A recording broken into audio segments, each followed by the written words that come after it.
Go ahead. Okay. I'd like to welcome everyone to the Zoning Board of Appeals. It's our February 20th, 2013 meeting. First order of business is to take attendance. Paul Toppitzer. Here. George Dorer. Here. Bill Walter. Here. Eileen O'Connor is excused. Yeah. Mark Richards. Here. James Falconer. Here. Cheryl Church. Here. James Staunton. Here. All right, who's due welcome? Falconer. Mr. Falconer, you would be sitting in this evening for Eileen O'Connor. Okay, next item on the agenda is ZBA 13004, 71 Killingworth Turnpike, the Morgan School. Is there an agent here or someone who want to tell us about their application? I'm Chris Cardney with Lane Engineering. We'll be presenting tonight, and with me is a member of the building committee as well as Joe Kraus, the owner's rep. Okay, thank you. Is there a good place to set up boards? What do you think, written in the Front? Or Probably side? right where you Right are. in that corner, right over there. Right where we're at.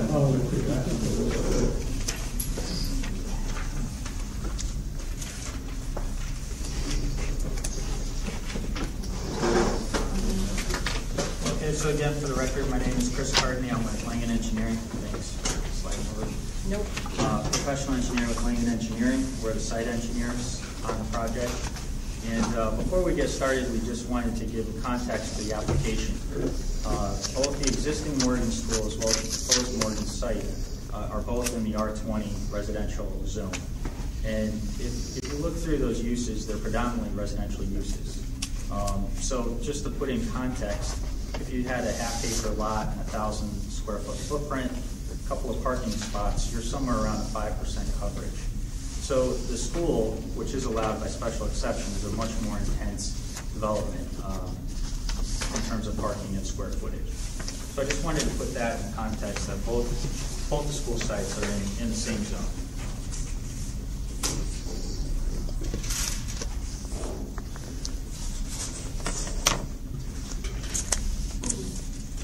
And I wanted to start by looking at the existing Morgan School. This is an air photo. The school's right here, the athletic fields, this is Killingworth Turnpike down here. And just there's the lot area is just under 39 acres. The building footprint is 148,000 square feet. There's 212 parking spaces and 5 tennis courts. 5? 5. Of the existing? Yes. And this is the proposed plan that's been submitted. Just to walk you through the site plan. So we have Killingworth Turnpike. North is in the same direction, so the existing school is about a half mile south. We have 2 driveways coming in, and the biggest improvement that you'll see. Well, what's easier to I'm going to show you the color rendering. This was the submitted site plan with all the technical data, and we could come back to this plan. This is a rendered plan. It's a little easier to see. We're showing some landscaping on there. And just for the record, we've submitted 1 proposed drawing for the ZBA submission along with the survey. There was a comment letter that reviewed the wetlands application, which is going on concurrently, and that was a full set of drawings with grading, drainage, utilities, soil erosion, and so on. But why we're here tonight is obviously the ZBA and for the coverage. So to walk you through the plan here, and I think the biggest improvement you'll see over the existing school is we've separated both the drop-offs and the bus drop-offs. So we have parents either picking up or dropping off in the front. This is a dedicated access drive. There's enough for 2 lanes, so there's the pull-off as well as the bypass. We have faculty parking here. We've got 100 parking spaces here. We have 7 tennis courts, and the reason for the 2 additional courts is that Clinton plays 7 matches. So to have less than 7 means they have to stagger one match afterwards, and sometimes that gets difficult in daylight hours in early spring and so on. So their program is for 7 tennis courts. On this side of the site, we have an entrance here as well. This is a 2-way access. We have visitor parking up front as well as a couple of visitor spaces, parallel spaces up here. And then we have 200 parking spaces in this area here. So buses come around, they drop off in the back, and then they would pull out and leave this way. So in terms of circulation, this is a great improvement. If you've been to the existing high school during those times, it is pretty congested. And then there's an existing crossing today. There's a culvert crossing. As part of the project, we're going to replace that, basically in kind, but the crossing is several years old, so it's time to replace it, although it's in fine condition now. That provides a connection to the fields. And so for the fields, we've got baseball, practice football, soccer, lacrosse, and softball. Baseball, in case I said softball there. With a couple of spaces here, predominantly for drop-off, convenience, the coaches and things. There'll be handicap spaces here. And then there'll be a connection to Joel's school, and we're showing this as a gravel driveway here. We're working out where this connection will take place, but we know there will be one. And that'll provide access between schools. It'll provide emergency access to both sites and so on. So surrounding the school, we have sidewalks and landscaping.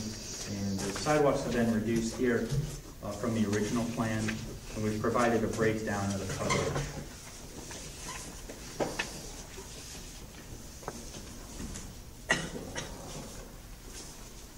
So if we look at the existing site, you probably noticed the Clinton Nursery site, and you'll see that they install greenhouses. These are seasonal, but however, when you look at what's out there today, it's predominantly gravel roads, gravel access roads. It's been a nursery for several decades. And if you look at the lot area, it's 35.3 acres, so it's slightly smaller. So if we took the existing use as it is today and moved it down the road, we would be in excess of 20% coverage. And then if we look at the existing nursery, with these in their current state, if we consider them structures, we would be in excess of 30%. You can see that it covers the majority of the site. So for our proposed plan, we have a building footprint of 89,000 square feet. We have 349 parking spaces, the 7 tennis courts, and a ground cover of 25%. And that's shown in yellow underneath the proposed plan. So very quickly, just to run through the numbers, to summarize the numbers. We have the existing Morgan School that's on almost 39 acres. We have a building area, parking, tennis courts, 7.7 acres, which is almost 20% coverage. It's in excess of the 15% that exists for the zone. The proposed schools, again, 3 acres smaller. The building footprint is 40% smaller. It's a much more compact plan. And the building area is predominantly driven by the large community spaces, the auditorium and the gymnasium. Other than that, the classrooms are stacked. So it's a pretty efficient building, which you can see by the 40% reduction. We are adding about 100 parking spaces, so you can see the increase in the walkways there. 2 additional tennis courts, and so that gets you to the 25%. And then if we broke down the nurseries and the seasonal structures, you would be at 31%. Now, one number that's not in the coverage calcs is the gravel and impervious pavement. Now, you can see from the existing photo that the site is just about all developed. This is the Indian River through here with wetlands on either side. But beyond that, there's coverage just about in every area of the site. These roads are gravel, they're compacted, and from a runoff perspective, which is tied to coverage, we're greatly reducing the amount of runoff. All this gravel is converted to turf athletic fields. So although not submitted as part of this application, in our wetlands application, we've submitted a stormwater report to show that for a 100-year storm, we're reducing runoff to the Indian River by 10%, which is pretty significant, and that gets greater for the less intense storms.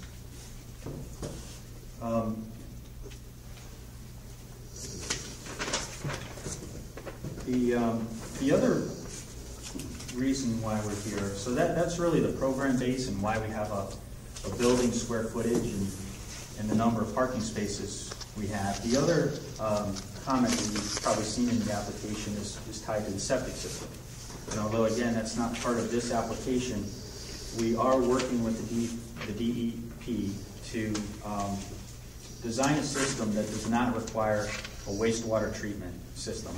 And by doing that, we're able to collect the stormwater essentially from this envelope and bring it to a stormwater pond that flushes the septic system, the effluent from the septic system. That's a very custom way of doing it. It's not anything routine. The only thing different is we're trying to collect the water and bring it to one spot. But for golf courses and things like that, you would usually use rainfall dilution to dilute the nitrogen. And if we didn't do that, we would be looking at a wastewater treatment package, which has its own maintenance requirements and so on. So that's the reason why these areas could not be pervious pavement, because we're trying to collect as much water as possible. Because this area is outside where we can get water to, we've shown on our latest plan that this would be pervious pavement. And of course, the tennis courts are surfaced with a plexi pave, so that those would not be allowed. Those would not be pervious pavement as well. So with that, just for the record, there's been a number of comment letters that have been submitted. There's one from the Connecticut River Area Health District that had no objection, and a letter from the fire marshal that had no comments, concerns, or jurisdiction. There is one item that was brought up in terms of snow removal. Again, we feel that that's a site planning issue, but because it was brought up during this process, we'll address it. We had a meeting with Peter Neck of the DPW to walk through the plan and some of the concerns he had. And although we're not going to propose no curbs and no landscaping, there is some middle ground there that we took away from the meeting. And we could submit that plan either as part of this process or we are in a wetlands process, and we will have a planning and zoning process after that. His comments dealt with, reducing the amount of sidewalks, reducing the amount of perimeter spaces, and we've talked to the existing school in terms of what happens, particularly with a recent event with all the snow we've gotten. And what happens is they would lose some parking spaces, and if they need those spaces back, they would have them, removed through dozers and haul trucks. So we do feel that this plan could be modified to deal with snow removal better, now that that's been identified as a concern. Primarily, the lot in question was this lot and this lot.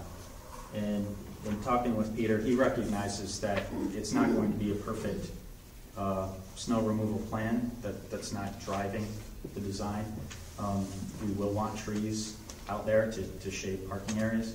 So we did get some good feedback, and we can make modifications to the plan to come to terms with that. So with that closes our presentation, and I'll take any questions. What is the ground coverage you're seeking? You mentioned some of the 25%, then you mentioned 31%. 25% is what we're asking for. The application is 30%. The application should be modified to be 25%. We've submitted a letter to that effect. Is it? It's part of the packet, but they actually never changed the application itself. You can have them do that. Have to initial it or something? Mm-hmm. Am I initialing that? Or Sure. You got your copy? Or? If you want that copy. Whatever one stays in. Well, you got. Well, I just write 25% right there, but And then date and initial. date and initial.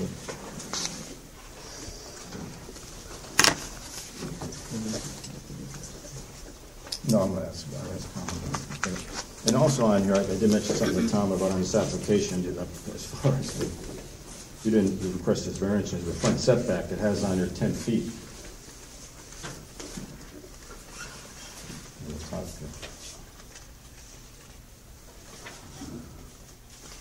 That I doesn't know apply. it's probably an error, but it's on there, Yeah, that doesn't apply. We're not asking for a front setback. Well, I know you're not, but it has 10 feet. It's supposed to be 30. So. Right, I could cross that and Yeah. initial what it. should- Would be, what would you know be- what the proposed Yeah, front we do. setback is? So you can fill it in properly. Right. Cover our roof. So,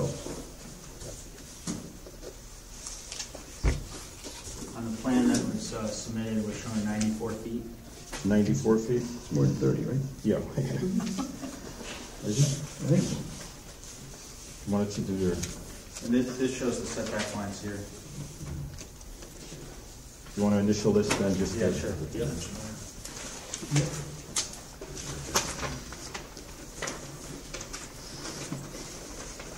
I think where that came from is that one time we had the tennis courts up in the street. There was a previous plan that had tennis courts in this location, and that's probably where that came from.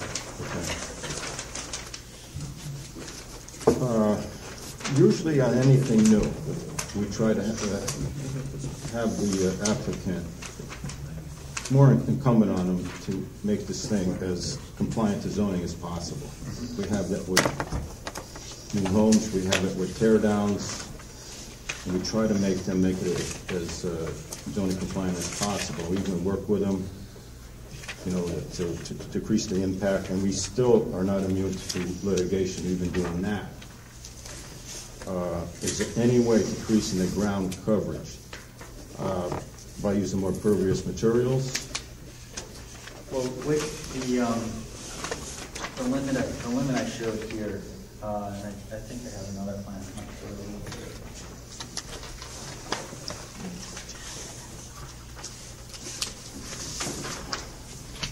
One of the driving things in the septic design is, so this is the septic system here. We have this stormwater swale downstream over here. So we're trying to collect as much water as possible into that. The standard, by the time you get to the Indian River, it needs to be 10 milligrams per liter. And all of the pollutant renovation is based on averages. So if there's a drought one year, the levels may spike, but the next year, you know, it's over a rolling average. So we don't want to be on the number. We want to get as much of that water as possible into there. So we do need a big portion, whether it's the roofs or the sidewalk areas or the pavement. So anything pervious. The other aspect of it is that the water needs to be applied downstream of the septic system.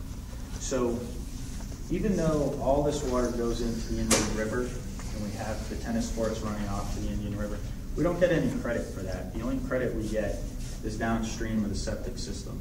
So if we have, let's take this interior courtyard, if we make that pervious pavement, then we don't, instead of getting 90% of that runoff because it's impervious, we're only getting, 10% of that. So that's the logic there. There's no other walkways or anything? We're just trying to, if we can decrease that, and I pose this more as a question than a suggestion, but are 7 tennis courts necessary? As part of the program, they are, in order to run their matches. I understand, but 7 tennis courts. Have you approached the STC yet on the highway? Oh, we're in the process of a traffic study. Because you're gonna have to have lanes added with those driveways. Well, those will be in the roadway, though. Those will be outside the This process. is kind of difficult right now Yeah. with a school bus. Oh, yeah. He's gonna create more hazards. Yeah. So it should be 4 lanes, with advanced lanes and delayed lanes. You mean in the road? Yeah. Yeah, in the road, there would be some widening. Now, my question is, when they widen the road, Mm-hmm. can you collect rainwater from the culverts for your septic system? We would have to, that would require cross easements with the DOT in order to drain Would it onto be our property. possible? I couldn't answer that, only the state could answer that. I couldn't speak on behalf of the state. Right. Yeah. So, I mean, engineering-wise, would it be possible? The engineering-wise, it would be possible, but I don't believe the DEP would give us credit for that because we have no control over what the DOT does. We don't own the land. Just like, even though all this property drains through our site, we have to collect it and size our stormwater to accommodate that. We don't get any of that credit for the nitrogen pollution Because tomorrow this guy could develop and curb or build a wall, and we would be in hardship because we couldn't use his water. So I think the DEP would look at the state drainage the same way. Again, is there any other areas where pervious material can be used? I'd say on this side of the, we have a small parking area here in the drive aisle here. That could be converted to pervious pavement. And again, we have this parking lot here is all pervious pavement. I think the reduction from the 30 You have to state your name. Sorry, Joe Krause, project manager for the building committee. I think that the reduction that you saw from the 30 to the 25 was taking into account the comments from the staff requesting the pervious pavement. And that's why you see the southerly parking area and that access drive. And I think that's part of what drove down that percentage as well. So they've already taken a swing at it, if you will, to reduce that pervious. The sidewalks on this side have gotten smaller, and we did add this lot as well. We're trying to, it's again, it comes back to us, and usually it's with a lawsuit, which has happened in recent past, and we try our best to work with the applicant to try to decrease the impact. Again, I'm bringing up the tennis courts, there's 7 of them. For convenience, you need 7. How about a little inconvenience? Those tennis courts take up approximately 60,000 square feet, that area. Right. Now, is any That's Jerry V's Yes. chair. That was part of the EdSPAC, and the educators, the administration wrote specifications for what they wanted in the school, and that was part of their wish list. Yes. Well, it's a wish list. I mean, it's not something it's written in stone, required, and necessary. I'm not saying don't have tennis courts, but 7 of them. Right. And we're trying to decrease the ground coverage. Right. Well, there are tennis courts elsewhere. I think that it might be even on this school where there's 3 tennis courts to stand alone, and they're never used. And the school can't use them for tournaments. And whereas they could get rid of those or do something else with those, and then. And speaking with the DPW that maintains the tennis courts, that's the intent, is to have these be the community. They'll be lit, there'll be parking, they'll be easy to access, and the school can play its tournaments. So they're there. They're there. We're prescribed the number of spaces that they need. 100 staff, 200 student, 30 visitor. We're prescribed on the number and type of fields that they need. Like we're proposing baseballs. We're proposing a certain square footage of building, and so with that comes the coverage that we're at. At this point, you don't know I would assume you don't know that if you have to put turning lanes in from Route 81? It is likely. It depends on whether or not we do a signal. Wouldn't that increase your coverage on the lot? It would not, because that's off our site. So coverage is only based on the property limits as we own them. Because the state can widen tomorrow, and that wouldn't affect our coverage. So you don't own right up to the edge of 81? They're usually only about 25 feet off the state road, usually, right? Yeah, there's enough room for lanes here. This is the right-of-way line right here. So we own up to that line. Okay. And then there's this buffer here, and there's buffers on both sides, as you can see. So that's where the turning lane would go in the state's right-of-way. Yeah, you'll need a northbound and southbound turning lanes. Mm-hmm. Yeah, we're in the process of delivery. This application is somewhat unique in that it's an R20 zone, but Right. it's not a residence that we're talking about. Well, I know that, but we're trying to, given our situation we've No, I had in know, the I past, we understand where have to you're coming try to, because it comes back to us, believe me. Because you had this parcel of land that was given the square footage. You have that. Now you want to try to fit something on there that complies to zoning, and it doesn't. Initially Well, looking for we 100% increase in ground coverage, now it's down to maybe 60%. Yeah, well, if we did if we weren't also treating the septic system with the same runoff, then we would be able to do gravel lots or pervious pavement or pervious pavers. But the idea is that we're trying to collect as much runoff as possible. And we don't want to be on the number for, that's not good, because we're going to need to monitor on a quarterly basis what are those nitrogen levels here. So, for us to just say, okay, well, let's just whittle it down to here and make all these pervious, that's really threading the needle. The problem is, we grant a variance, it's in perpetuity. Right. The next school can burn down 5 years after you build it. And you sell it to a developer, you can build the biggest complex he wants. We don't want that. That's why we want a small footprint. Yep. But, those type of big boxes, as long as they did pervious pavement, they could probably do it on 15 coverage. And there's a way to get around that if there was some. But once we grant the variance,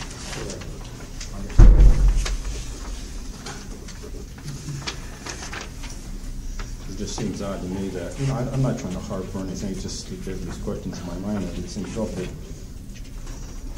odd that with all the money spent on legal, architectural, the land purchase, engineering, studies for this, you don't even have zoning approval.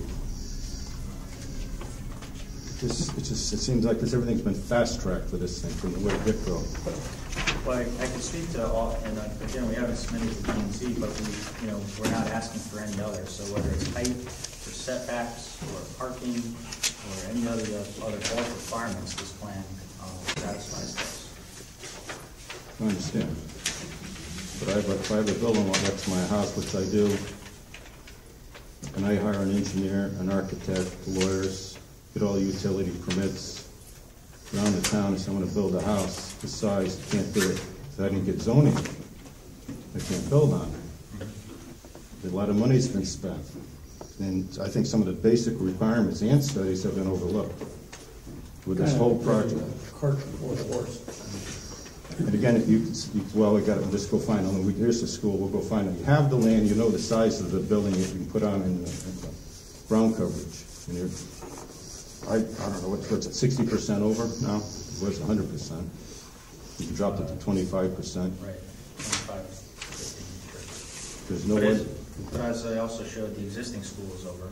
Yeah, but that's another That's over and done.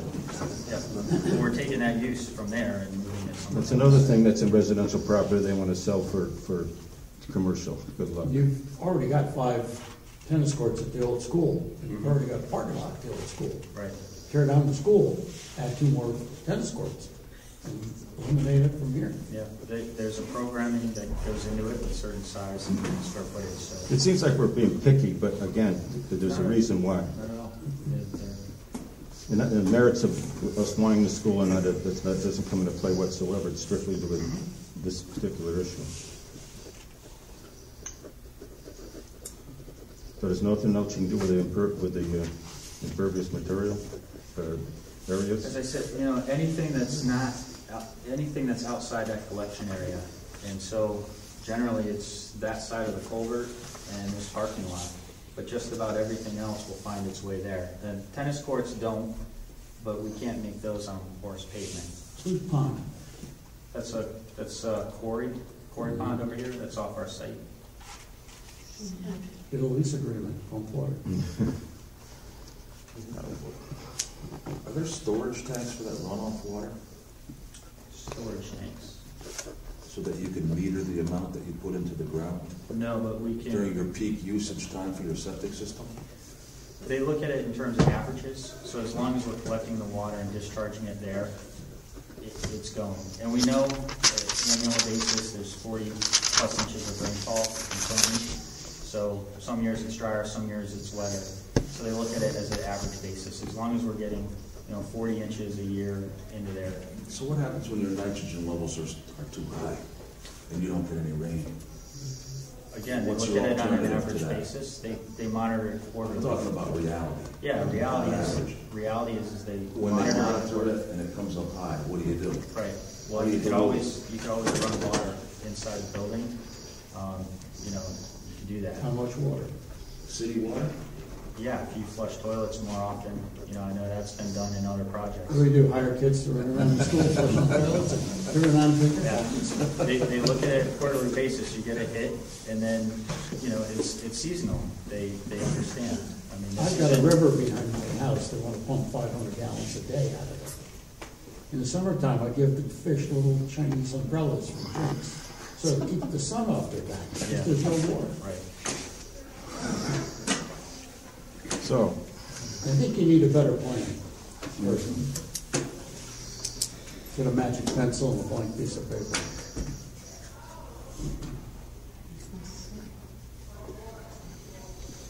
Got the cart before the horse.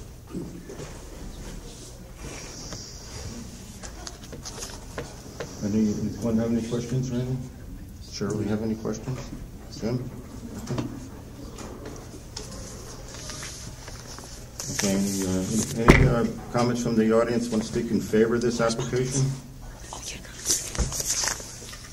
Anyone want to speak in opposition to this The application? correspondence before you. Tom? Well, zoning enforcement officer, I got a question. The area for one tennis court, is that equivalent to all the walkways on the, I guess it'd be the east side of the property, around the ball fields? On this side? Yeah, they're paved, right? They are paved paved. surface. Yeah.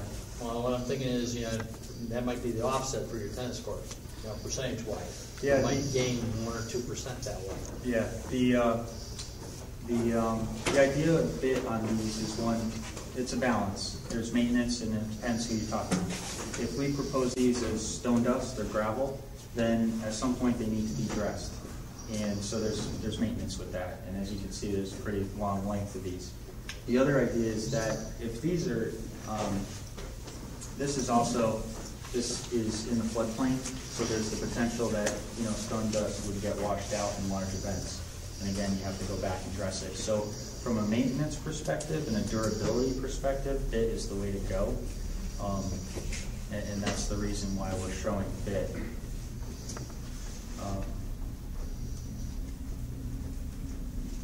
They could be converted. It's just we would add costs on the other side, the maintenance side. In fact, DPW really liked the idea of it because he can then maintain them. He can remove snow. He just drives a plow out there and he's good to go. So it is a balance between coverage.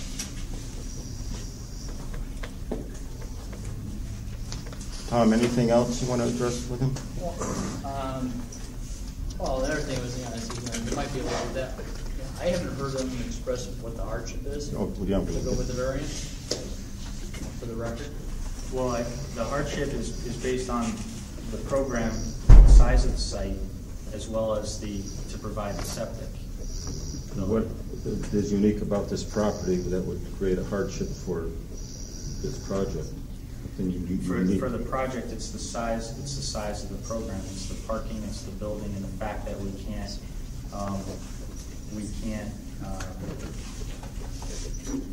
go with pervious pavement without offsetting the wastewater treatment plant on the. That's not a hardship with the land. That's a hardship with what you're trying to do.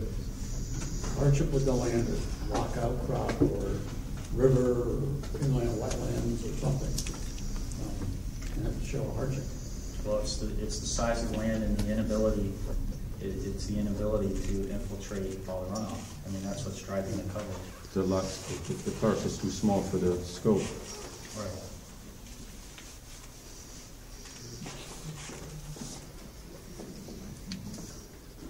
Yes. George, one thing, I mean, I know that the hardship has to do with the characteristics of the property, the unique characteristics of the property and the physical features. And sometimes we've listened to applicants that have talked about specimen trees and, utilities and other things that prevent them from building their development objectives. And so if the river in this instance is overwhelming, unique physical characteristics of this property that is limiting what they can do in the central portion of the property. So I don't know if from a square footage perspective, if that's what their hardship is or not. I don't know, we're trying to make one up for them. It's pretty good one.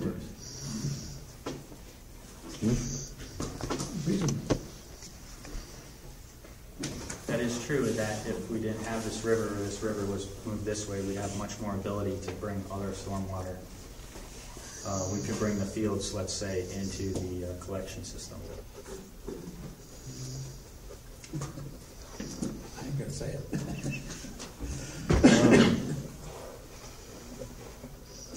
You know what I'm gonna say. All right, any other comments from the audience? Any more comments from the board? And Bill? No? Paul?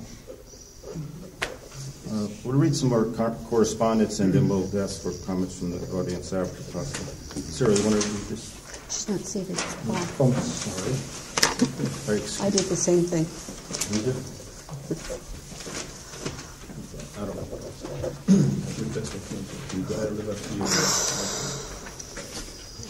This is the list of documents received through February 19th, 2013. Documents from this list will be read into the record upon request.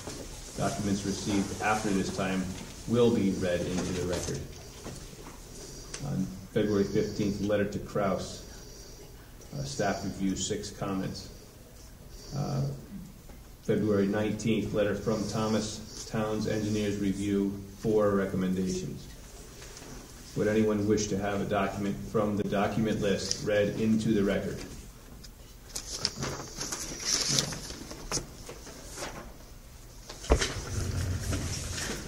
What else is Sherry?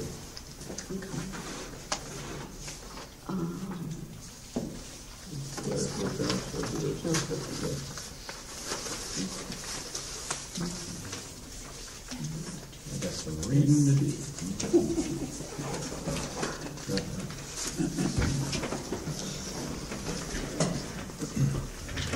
Letter dated February 20th, 2013. Mr. J. Kraus, Program Management Group, Woodstock, Connecticut.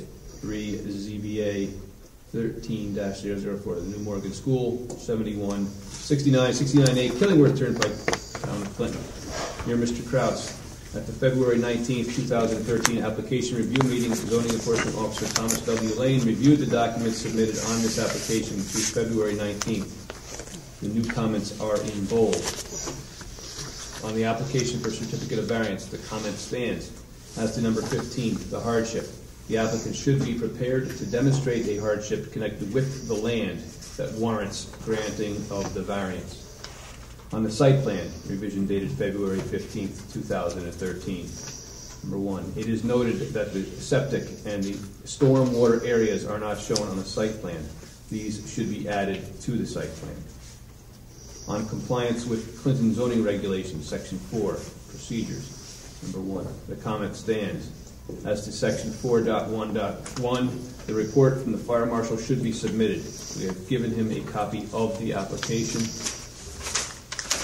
Number 2, this comment stands. As to section 4.4.2, the report from the health director should be submitted. Number 3, this comment stands. As to section 4.34, digital data, the final site plan should be submitted in electronic form. On the ground coverage calculation sheet, this comment has been addressed. General comments, number 1. This comment stands. The applicant should be prepared to demonstrate the need for ground coverage proposed. Consideration should be given to low-impact development, such as permeable surfacing for walks and parking.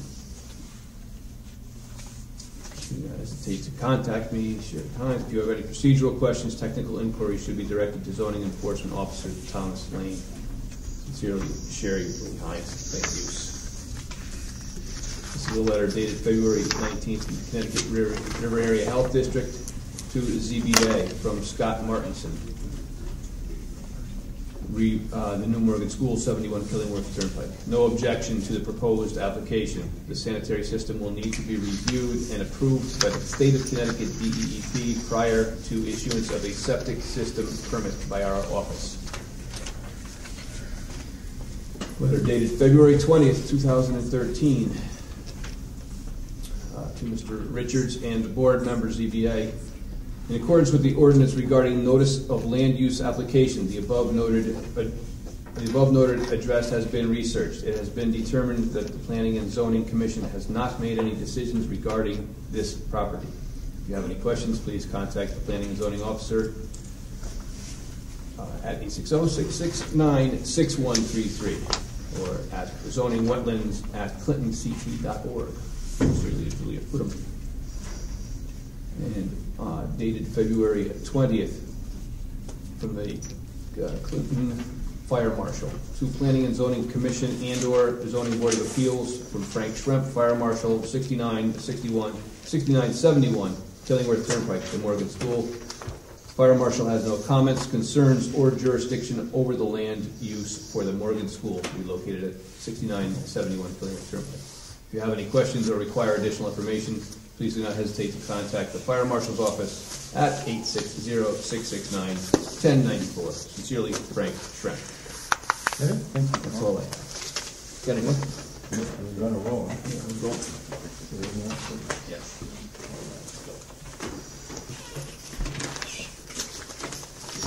Okay, anyone have any comments from the audience in favor of this application? Yes. Kathleen Vaughn, I'm on the Morgan School Building Committee. Yes. I'm wondering if I could offer a suggestion as to what the hardship is without being an engineer and whatever. But I know that when we were planning the school, if you notice, the school has to be set back from the river because there are floodplains there that call for especially large spaces to protect the school and the fields. So I'm wondering if that counts anything, George, toward the land cover. I mean, it's a limited space that we have. You could possibly. Any other comments from the in favor? Yes. I think what Mr. Staunton said No. about the river too, running Just right through the identify middle. You have to identify yourself. Oh, I'm sorry, James Scully Welch, and I'm not on board. From 101 Grove. Just the river running through it, causes problems as far as the how everything's situated. So I think that's a big factor in it all. Okay. Make it a hardship. Tom, were you supposed to contrive a hardship? Well, they're offering us some uniqueness about the property. They are now, yeah, but it's nothing on. It was in the application and or up to a recent. There was some mention of things in the application, but there's a lot to expand on it. Okay. All right. Any other comments in favor of this application? Anyone want to speak against this application? Okay, thank you. Do you have any comments you want to add or anything? No. Okay, thank you. So we can just You must want to table it to the later. take a vote on it? No, you just table it. So we're going to table this application until the decision process. Okay. Okay.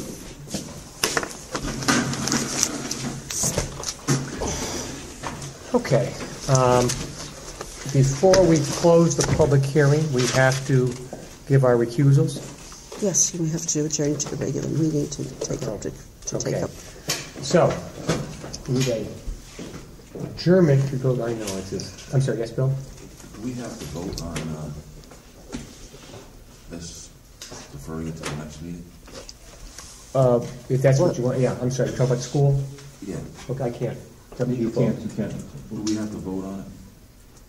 No. Well, you have. We can. First, you should act on the recusals. We'll Then do you that. come back to the public hearing. And then you can decide at that point whether you want to I'm not continue the talking about public voting. hearing. Okay, we'll do it then. Okay. Okay. So we're going to adjourn the public hearing, and then we're going to come back to the public hearings. Then we'll discuss that too, right? So George is going to make a motion to adjourn the public hearing. Bill's going to second it. All in favor, say aye. Aye, opposed, none? Okay. So, we have a series of recusals. Hold on, we have to take attendance about that. That's right, regular meeting attendance. Okay.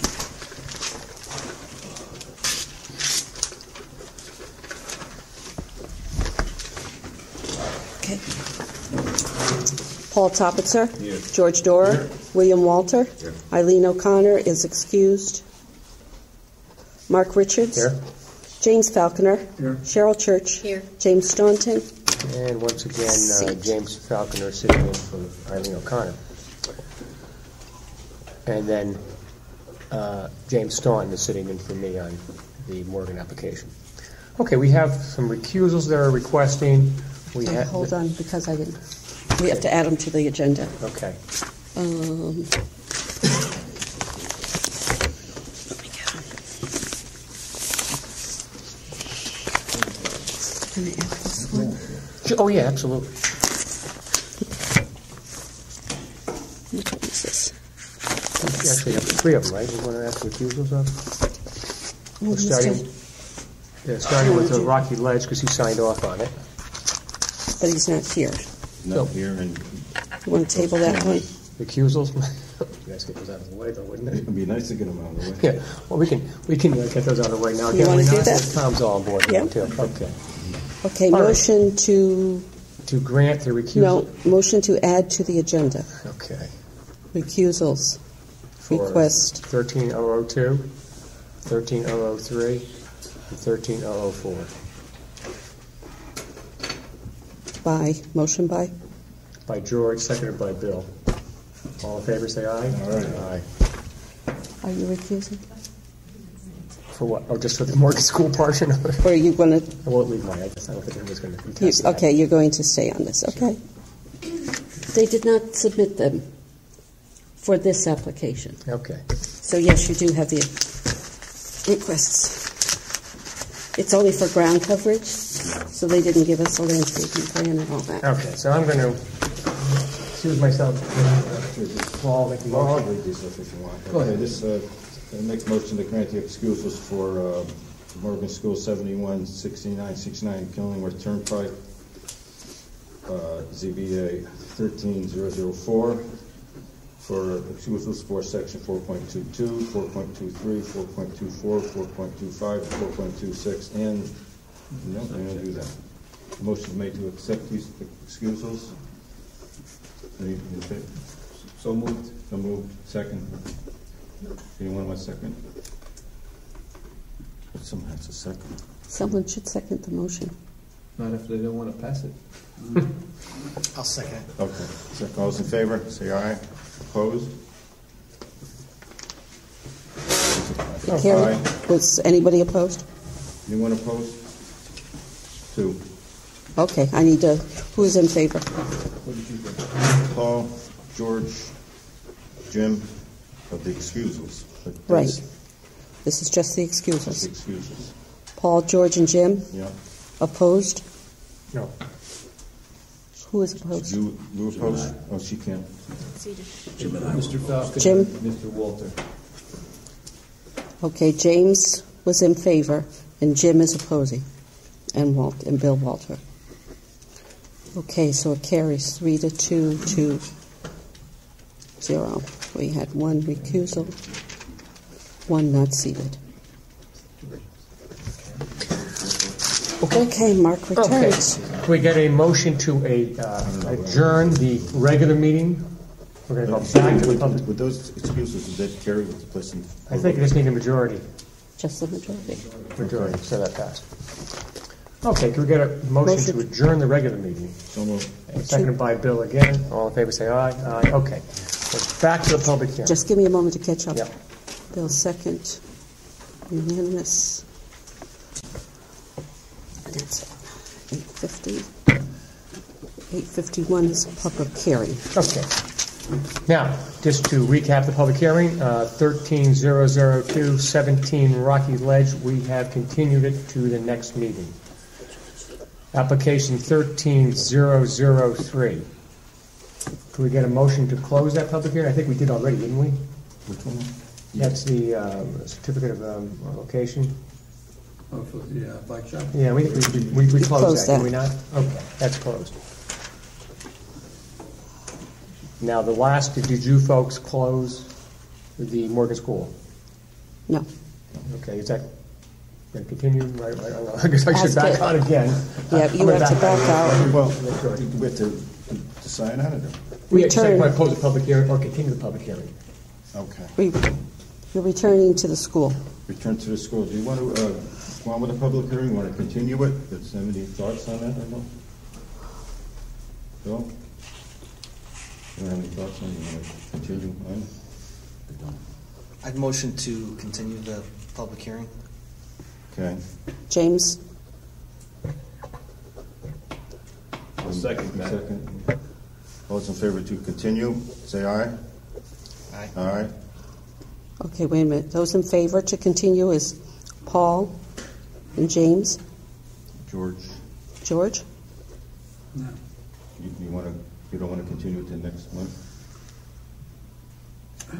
It's up to you. I'm not- Yeah, okay. They're gonna have to come back with it. Jim? James. Paul, James, George, and Jim. Yeah. And unanimous. And Bill. So it's unanimous. Okay. Okay, can we get a motion to close the public hearing? So moved by George, seconded by Bill. All in favor, say aye. Aye. Okay, the public hearing is closed.